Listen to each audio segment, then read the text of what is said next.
এইটো ক'বলৈ প্ৰথমতে মুখখন ডাঙৰকৈ মেলিব লাগে তাৰ পাছত কৈ থাকোতেই মুখখন জপাই দিব লাগে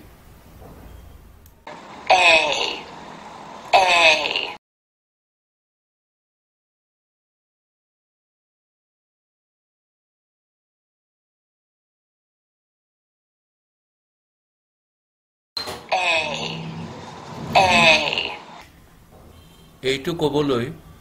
প্ৰথমতে মুখখন ডাঙৰকৈ মেলিব লাগে তাৰ পাছত কৈ থাকোতেই মুখখন জপাই দিব লাগে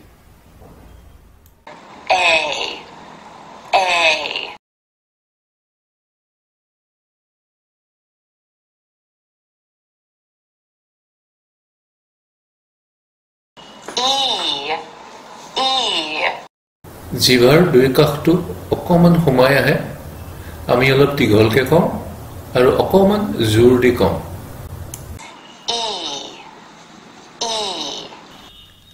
বহুতে এটো ছুটিকে কয় ই ই এনেকৈ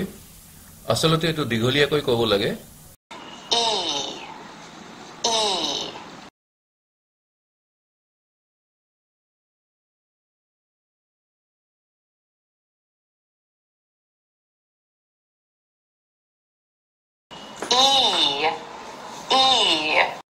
জিভাৰ দুই কাষটো অকমান সোমাই আহে আমি অলপ দীঘলকে কওঁ আৰু অকমান জোৰ দি কওঁ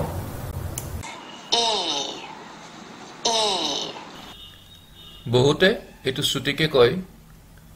ই ই এনেকৈ আসলতে এটো দীঘলীয়াকৈ ক'ব লাগে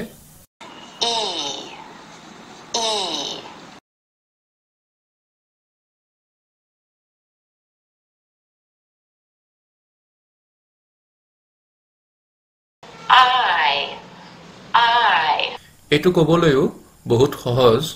খালি এটা কথাই মনত ৰাখিব লাগে যে প্ৰথমতে মুখখন ডাঙৰকে মেলিব লাগে আৰু তাৰ পাছত কৈ থাকোতে মুখখন জপাই দিব লাগে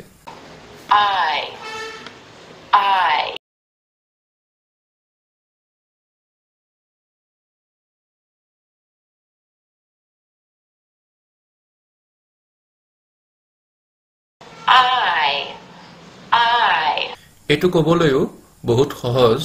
খালি এটা কথাই মনত ৰাখিব লাগে যে প্ৰথমতে মুখখন ডাঙৰকে মেলিব লাগে আৰু তাৰ পাছত কৈ থাকোতে মুখখন জপাই দিব লাগে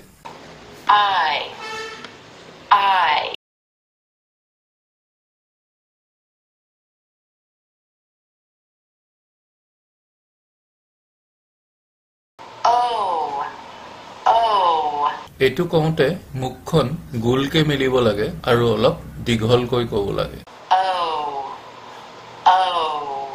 এইটোক এনেকে ছুটিকে ক'ব নালাগে অলপ দীঘলীয়াকৈ ক'ব লাগে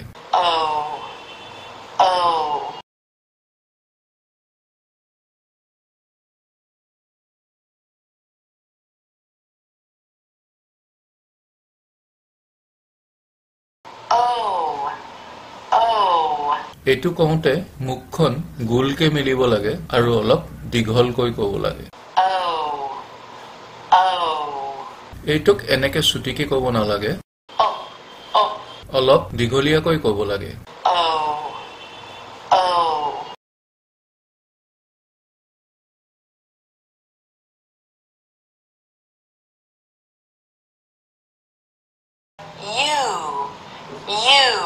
এইটো কওঁতে উঠকেইখন অলপ আগলৈ ওলাই আহে আৰু গোল হৈ যায়